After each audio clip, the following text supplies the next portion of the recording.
तो चलिए आगे बढ़ते हुए आज फिर से बात करेंगे पश्चिम बंगाल चुनाव की। जैसा कि हम जानते हैं कि पश्चिम बंगाल चुनाव नजदीक आता जा रहा है। 23 अप्रैल को पहला फेज ऑफ वोटिंग होने वाला है। उसी के चलते अब रैलियां भी हद से ज्यादा अधिक होने लगी है। इसके अलावा नेता अपने स्तर पर पूरे जोर शोर से पब्लिक को, वोटर्स को अपनी ओर लुभाने की कोशिश कर रहे हैं।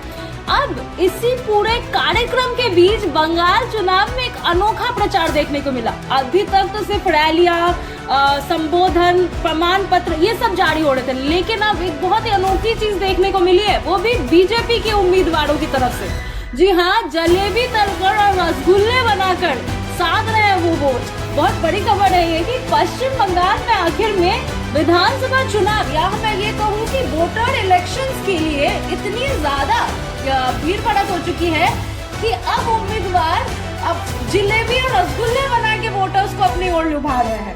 तो वहीं पश्चिम बंगाल विधानसभा चुनाव 2026 में इस बार चुनाव प्रचार का अंदाज पूरी तरीके से बदलता नजर आ रहा है। पारंपरिक भाषण और रैलियों से आगे बढ़कर अब उम्मीदवार मतदाताओं से जुड़ने के लिए अनोखे और रचनात्मक तरीके अपना रहे हैं।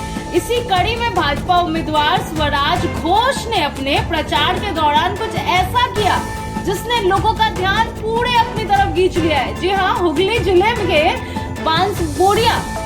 बांसबेड़िया में चुनाव प्रचार के दौरान स्वराज घोष एक स्थानीय मिठाई की दुकान पर पहुंचे और खुद जलेबी तलने लगे और रसगुल्ले बनाने लगे। उन्होंने गरम तेल में जलेबी बनाई और छेना से रसगुल्ले तैयार किए। इस दौरान वहां मौजूदा लोग की भीड़ पूरी तरीके से वहां जुट गई और यह दृश्य सोशल मीडिया पर भी तेजी से वायरल होने लगा है। स्वराज घोष ने इस दौरान कहा कि उन्हें छेना से काम करने का अनुभव है और उन्होंने ताजा रसगुल्ले बेहद पसंद है। उन्होंने हल्के फुल्के अंदाज में यह भी कहा कि चुनाव परिणाम आने के बाद वह अपने समर्थकों के साथ साथ विरोधियों के लिए भी रसगुल्ले खिलाएंगे उन्हें। दरअसल बात यह है कि इस बार बंगाल में चुनाव प्रचार का तरीका काफी दिलचस्प हो गया है। कई उम्मीदवार लोगों के बीच जाकर रोजमर्रा के कामकाज में हाथ बटा रहे हैं, जैसे कि बर्तन मांजना हो गया, कभी किसी के घर में जाके खाना बनाना हो गया। ये भी हमने देखा है कि किस प्रकार से तृणमूल सरकार के अंदर तृणमूल के कार्यकर्ता नेताओं ने यह भी किया है। इसके अलावा ममता बनर्जी ने अपने रैली में संबोधित होते हुए एक वक्तव्य में कहा था कि अगर बीजेपी सत्ता में आती है तो बंगाल में मांस खाना बंद हो जाएगा। तो उसी के मद्देनजर रखते हुए बीजेपी के एक जो सांसद थे, बीजेपी के एक जो कार्यकर्ता है, जो नेता है, जो खड़े हैं, उन्होंने अपने प्रचार में मांस को हाथ में लेके, यानी कि मछली को हाथ में लेके प्रदर्शन करना शुरू कर दिया, रैली करना शुरू कर दिया और लोगों के बीच जाके वोट के लिए अपीलिंग शुरू कर दी।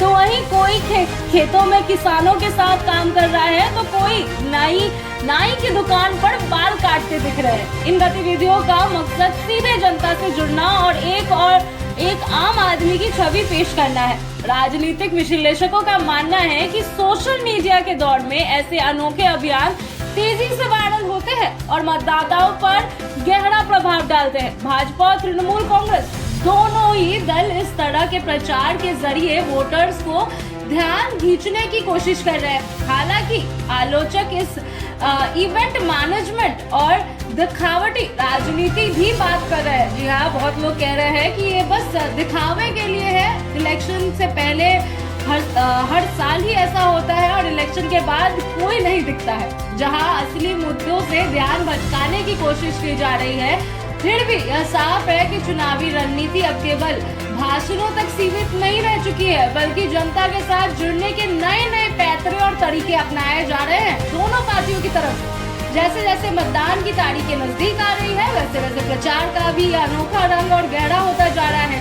23 और 29 अप्रैल को होने वाला मतदान से पहले ये देखना दिलचस्प होगा कि ऐसे प्रयोग कितनी कारगर साबित होती है और मतदाता इन्हें कितना महत्व देते हैं।